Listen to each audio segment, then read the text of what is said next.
that to you?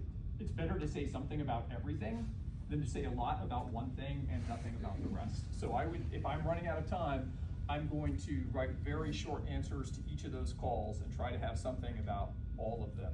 Because I think that's always going to score higher than, wow, on the first call, I've got this really good answer. On the second call, it's kind of good. On the third answer, and then after that, it's blank.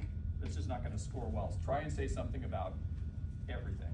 So trash rule statement, go analysis, and then once everything's answered, start pushing in rule statements again? I would go for the shortest rule statement you can get down. Like we were talking about earlier, don't just go for that, what did I say? Dying declaration, now it's just dying declaration, hearsay exception applies when, blah, blah, blah, application, blah, blah, blah, conclusion, go on to the next thing. Keep it as focused and short as possible. Then if you have time, go back and add a few more leaves to those bare branches.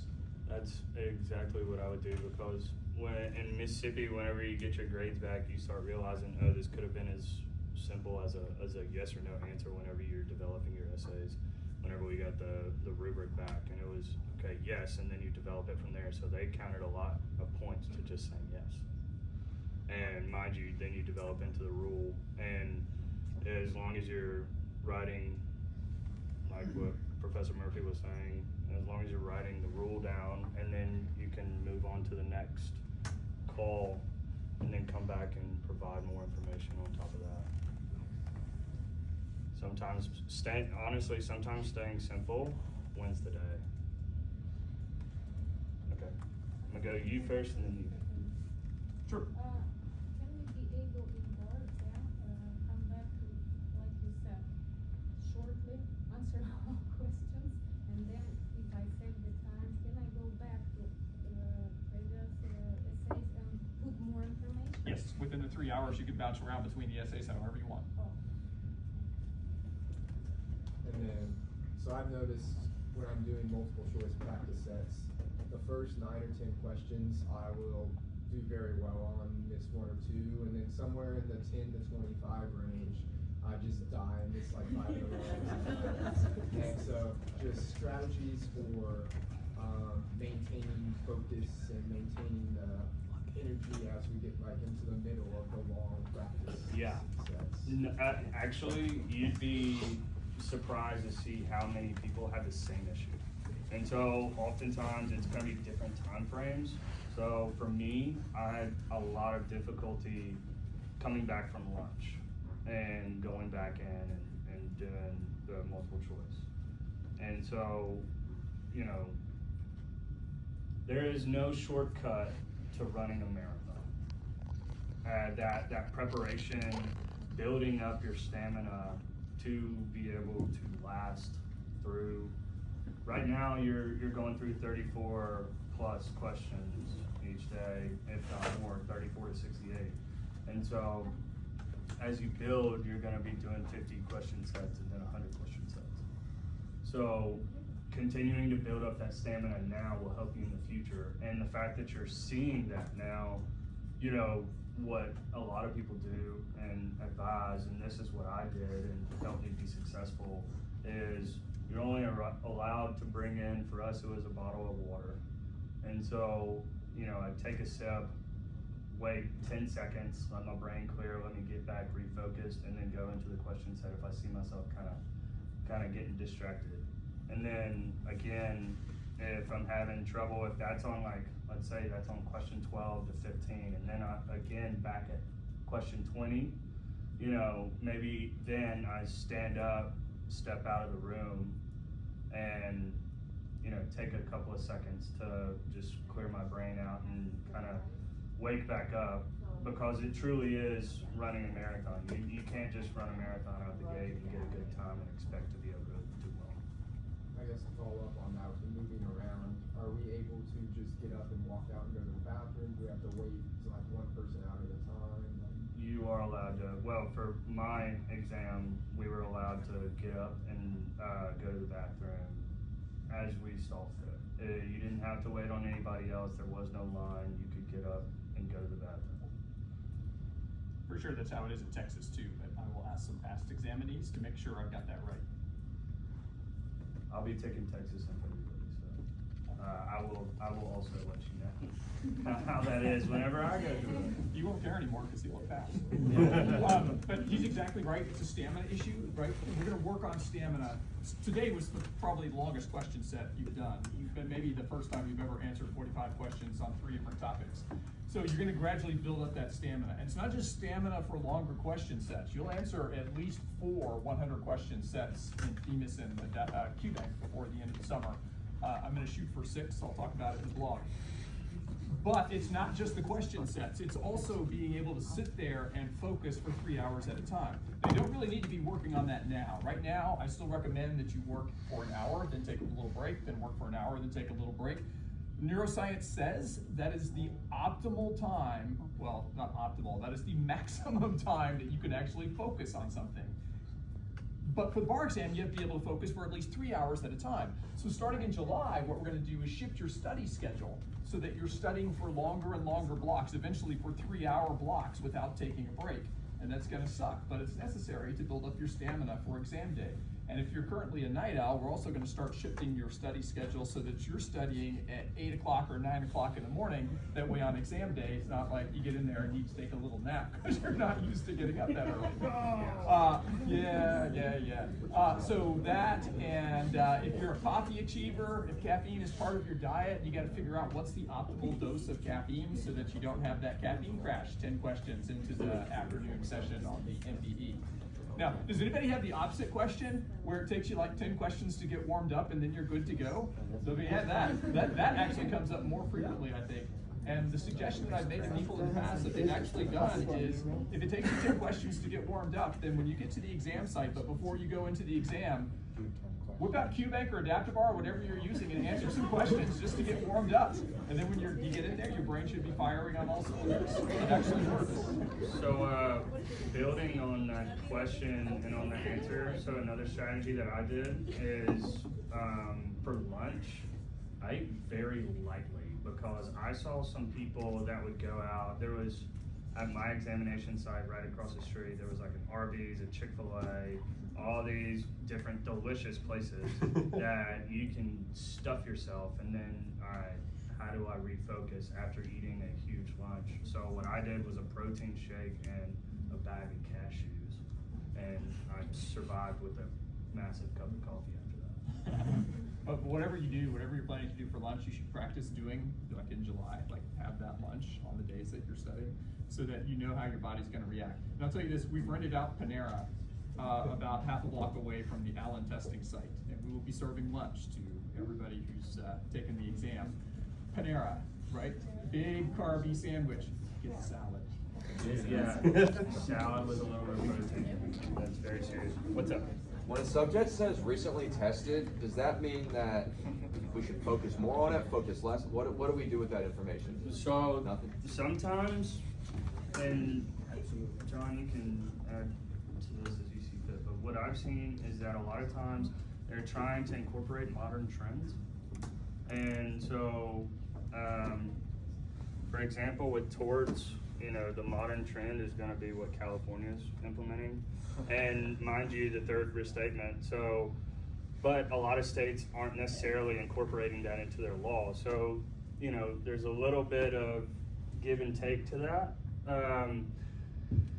Nobody can really predict what's coming up, but we try to focus on stuff that has been recently tested and stuff that's heavily tested. So, I've done a follow-up after. sure.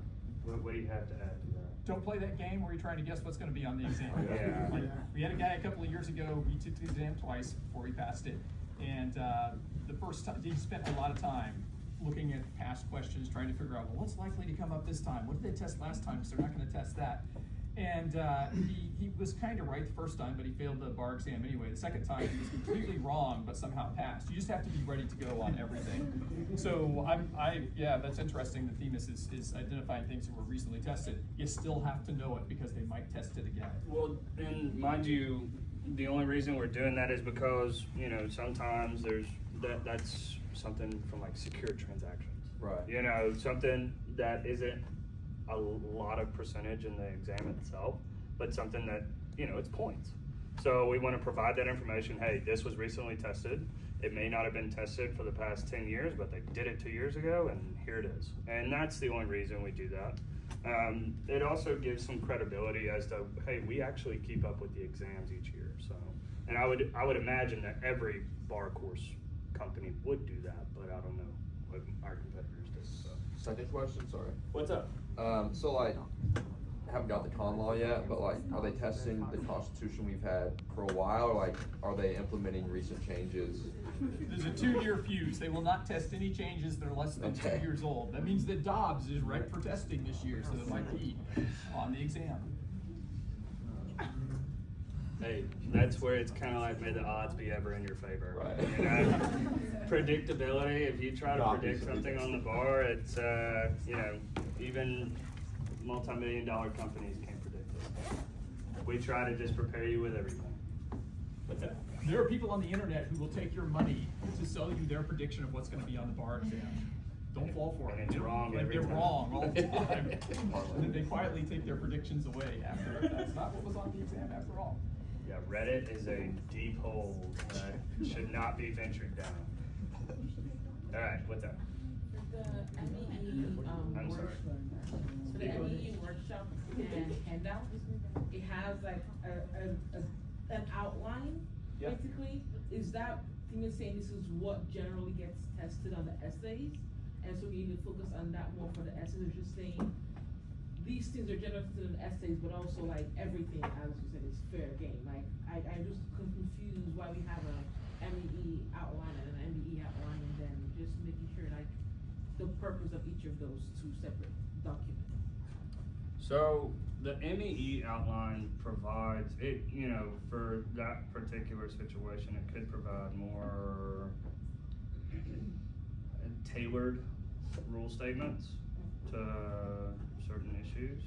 And yeah, I mean, there's just more subjects with the MEE. And so it's gonna be different material than the MBE, which is just 7 subjects.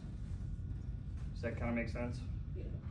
Okay, am I answering that right? No, so it's my fault. So when we're watching, let's say, torts, with the torts Yeah. unit, we'll have the Themis general outline that we Okay. have in the MBE packet. Sure. And then we'll have a lecture for the MEE workshop. And Yeah, that yeah, has a with the essay, handout. and yeah, Idadon does amazing work, and he's gonna provide a synopsis as to what I really, alright, so this is me. It's 3 or 4 videos with the essay writing workshops, right? Versus the 21 videos for MBE torts, right? So there's a lot more material that you're gonna be able to cover with 25 questions on MBE versus an essay question. But you can incorporate more rules into the essay question. So it's kind of hard to answer your question, but there is reasonings behind it. I would definitely say that the MEE, you know, I prefer the MEE material and incorporate that to my MBE knowledge, if that makes sense. Do you have anything to add to that? Yeah, well, we can't predict what's gonna be tested, but if they test a particular topic, we can look historically at what those essays look like. And I think that's what's getting into the shorter outlines, the essay, I don't know what Themis calls their shortest essay. It's attack. final review. Final review outlines. Final review, so the stuff that historically has been tested the most. So if you're playing the odds and like, I'm gonna study the absolute least that I possibly can, throw a Hail Mary and hope I pass the bar exam, then those were the outlines that you would study. But we don't play that game. We're gonna be ready to go on everything. But in the final review, like, let's reinforce those because they've been heavily tested in the past, so if we get a torts essay, it might be those torts rules again. What's up? In July on those 100 question multiple choice tests that we take, what percentage, is there a percentage that you should get that like indicates a certain likelihood of passing, or is it 65% or what's the? It's, so what we provide is what our data is showing. So it's funny you asked that because I was just talking to Ben about this. Our leading indicator on people who pass the bar are students who are getting 65+% correct on our Q-Bank and the 100 questions, so on and so forth. So 65 to 70%, that's kind of the silver lining. Yeah, if you you say that. So, in the grand scheme of things, out of the 200 questions for the bar exam, as y'all know, it's gonna be 25 questions for each 7 subjects, and then 25 that are just kind of out in the wind. You know, they're doing test questions or fielding some random questions, and for future exams. So, with those 100, you're technically graded on 175 questions out of 200. So you want to be reaching about 65 to 70% of that. Do you have any information to add? Our data shows 62.5% on 100 questions under exam time conditions in the 2 weeks before the exam. I make a prediction for everybody who takes the exam, whether you're gonna pass or not pass. And if you're hitting 62.5%, I'm gonna predict that you consistently is better, but even if one time during bar prep, you got 62.5% question, I'm gonna predict that you're gonna pass, because that's what our data show. And that prediction last year was like 99 point something accurate. That's a good way to predict. 65% is better. On the MBE, higher is always better, so shoot for what he's saying, not for what I'm saying, but I'm never gonna lie to you, my data says 62.5. Do you tell us the prediction, or? And If you ask me, I'll say, hell yeah, you're gonna pass the bar exam, just get out there and do it. To add to that, just for reference sake, for us, you know, it's 65 is the higher end of that silver lining.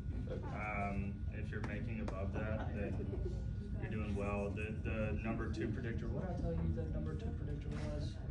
So, yeah. The number, well, the percentage of the number that you get, it's not the So quantity. the percentage, yeah, so even though you may be doing 4,000, we offer over 4,000 questions.